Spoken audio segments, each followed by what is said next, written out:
Here's your weather on the 3s.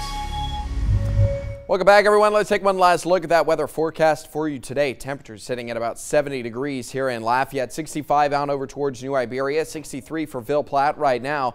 Upper 60s looking down over towards Jennings and Lake Charles, 70s down towards the coastline. Another hot day coming up across Acadiana. No real problems out there, though, when it comes to the forecast at all. In fact, it looks very similar to the way it was yesterday. So if you were all right yesterday, you will be fine again today. 92 degrees for your high. Yesterday, Lafayette made it up to about 91. It was 92 in New Iberia yesterday afternoon, so a little bit hotter than we were expecting. And a lot of that has to do with it was very, very dry outside. We can usually heat things up a little bit more, and that's what ended up happening. It didn't feel too bad either. As long as the wind is moving and as long as the air is moving around a little bit and you stay in the shade, things are typically all right.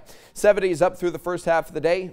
Stays warm overnight tonight, though. We'll be back down to around 68 degrees or so for your overnight low, and doesn't look like we're going to get a whole lot of change moving forward either. In fact, it's sunny from Tuesday all the way through into the weekend. Maybe a few more clouds kind of back here towards the end of the weekend. Still mostly sunny skies, though, but you know, we didn't even have any clouds yesterday. So I think that changes a little bit. That really has to do with more moisture on the way, so we'll see temperatures sitting in the upper 80s towards the end of the week. The daily rain chances are going to be returning. We'll start to see them 10–20% up through the majority of next week. Again, I think just with more moisture in place, hard to rule out those showers, especially when temperatures are up in the 90s and upper 80s. Lows will start sitting up in the upper 60s and 70s as well.